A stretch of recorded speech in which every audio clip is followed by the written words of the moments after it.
Today, I'm at Agent Rainmaker Live, an event for 300 letting agents from all around the UK, and I'm going to be showing them how to buy businesses without risking any of their own cash. You never, ever make an offer. What separates the deal maker who is successful to the deal maker who never seems to get a deal over the line, it is the words that they say. One deal can change your life. So what I'm going to be showing you this afternoon is how to negotiate a deal so you get the very best outcome for you. Some of the words that you need to use. Because what I've discovered is that the words will influence whether you get that good deal or that bad deal, whether the deal happens or whether the deal doesn't happen. And I can tell you right here, right now, that the words that come out of your mouth will determine your success. It's not all about the legal. It's not all about the accountancy. It's about how you speak to the owner of the business. And remember, one deal can change your life. So the words that you use will influence the price, the terms, and whether the deal actually happens. I've seen people who've gone to try and buy a business and fail because they've sent the wrong thing at the wrong time. The first thing that you need to know is that you never, ever make an offer. The reason why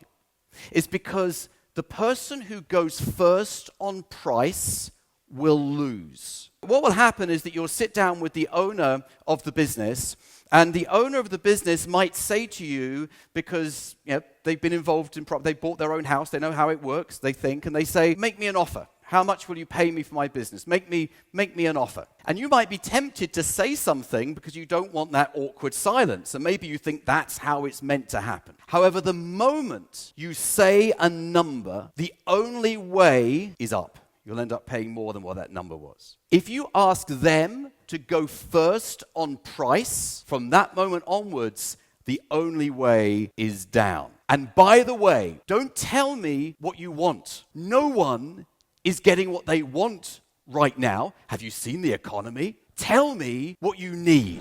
If you're watching this, you must be pretty serious about buying a business. I've got some free training for you. The link is in the video description below. Watch the 45-minute free training and you'll discover exactly how to buy a business successfully. It is such a subtle difference. But if people tell you what they want, tell me what you want. Well, we all want millions, right? Tell me what you need is a subtle reframing of the question so they focus them on practicalities. What do you need? You never, ever go first on price. The next very, very important step is when they say the price that they need, do not make the mistake of saying nothing. The moment they say what they need, you have to react. The first reaction is an intake of breath.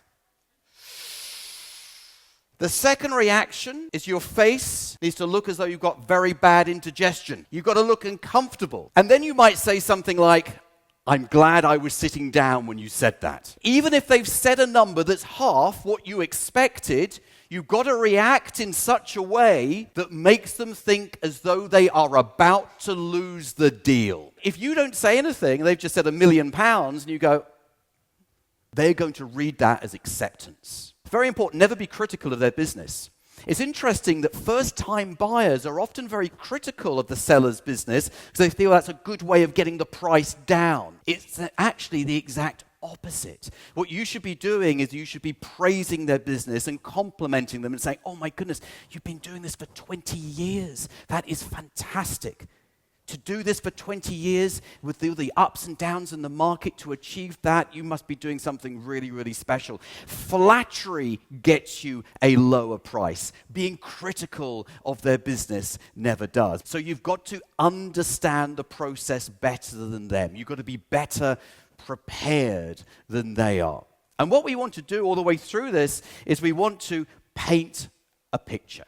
And we want to understand their motivations.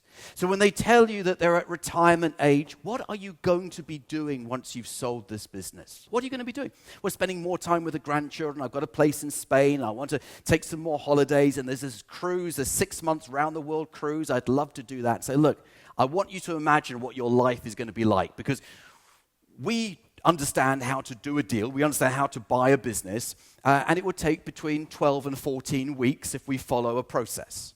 So in 12 to 14 weeks' time, you could be on that cruise. So let's work out when that would be. Would that be like at the beginning of February? Is that around that time? So come February, you'd be out of this cold winter, and you'd be in the Caribbean, cruising around the world. Wouldn't that be an amazing feeling? And when you start painting that picture, what happens is they start moving towards that goal themselves. So if you think that buying a business can be a combative situation where you're arm wrestling over the table and you're going backwards and forwards and it gets very, very stressful, this reduces all the stress. If you want a lawyer to get your deal done fast, use mine. His name is John Andrews. His details are on the screen. Now, there's two ways to buy a business, an asset purchase and a share purchase. If you do an asset purchase, the paperwork is simpler, everything's easier, and it would take you about 6 weeks on average. If you're going to do a share purchase, it takes a little bit longer. It's a larger contract. The fees are a little bit higher. So if you made the decision today to go out and buy a business to double the size of your agency in the next 6 months, well, if you got started right now and started looking at deals right now, you could find a good business to buy between now and Christmas, which means that really by the end of February, March time, you will have reached your growth goals for 2024. That's how fast you can do it. But speed comes from knowing the process. So this phrase here is one of the most powerful phrases you can use when negotiating the purchase of a business. Is that a deal breaker? Usually about 2 weeks before completion, things might get a little bit sticky because the solicitor acting for the seller is going to start flexing their muscles and saying, look, the buyer is now committed. We're going to now get the very best deal possible. The seller's solicitor gets all feisty about it and says, okay,